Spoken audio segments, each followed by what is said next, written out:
Baro enda kisaba ala credos pre edos kintagrade le masto kijom zedra eito pralin de la grados parani kizandra akizma ante son gradisa la conste protegra andes correndis catabrande la causarnista paranisi.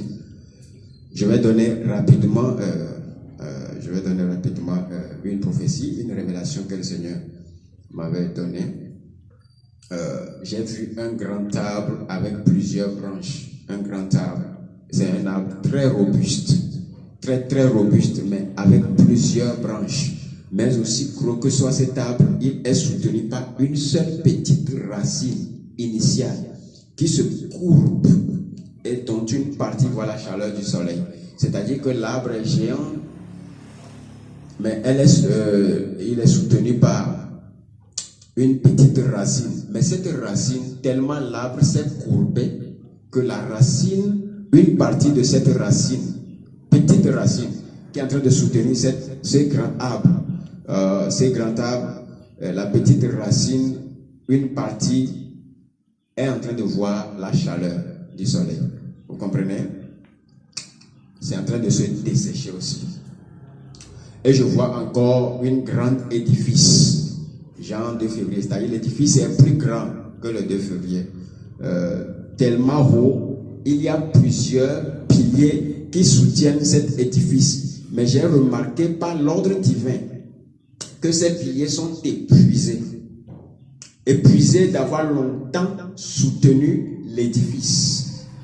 Le poids des âges et des années d'accumulation de coûts, d'efforts. Et le Saint-Esprit dit, n'est-ce pas que la bénédiction de Dieu est d'aucune douleur? Dit au Fils des hommes, toute entreprise des hommes ne tient pas au coût de la vie. Toute entreprise, pas l'effort humain, ne tient pas au coût de la vie. C'est une question de temps. Mais heureux celui dont l'Éternel est aide. Heureux celui pour qui Dieu est un aide. Lorsque vous reniez la sagesse divine, vous irez toujours de violence, de force, d'effort et de peine charnelle. Mais quand c'est l'Éternel qui soutient un homme, il dispose même ses ennemis en sa faveur. Que Dieu garde le Togo. Vous comprenez? Je vais pas aller trop dans les détails, mais c'est une révélation. L'édifice est plus élevé que l'autel du 2 février, mais soutenu par des piliers qui sont en train de vieillir. Et le coût des années d'efforts, de peine, de beaucoup d'efforts, parce que l'édifice est très lourd et cela pèse sur ces piliers, en sorte que ces piliers commencent par relâcher. Et l'édifice s'est écroulé. L'édifice s'est écroulé. Que celui qui comprenne le message prophétique entende bien ce que dit le Saint-Esprit. Cela est très important. Je vais pas aller dans les détails de ces choses.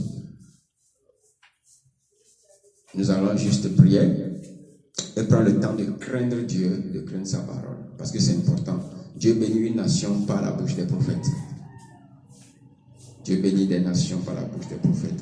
Lorsque nous laissons Dieu, la sagesse de Dieu nous guider, nous n'aurons pas à avoir des recours à des méthodes charnelles, humaines, parce que ces méthodes failleront avec le temps. Donc, il y a eu beaucoup d'efforts, beaucoup de peines, beaucoup de dignités qui ont été mises en jeu. Beaucoup de dignité, des gens ont vendu leur dignité pour pouvoir soutenir un édifice. Et cet édifice est un système. À bon entendeur. Seigneur Jésus, merci.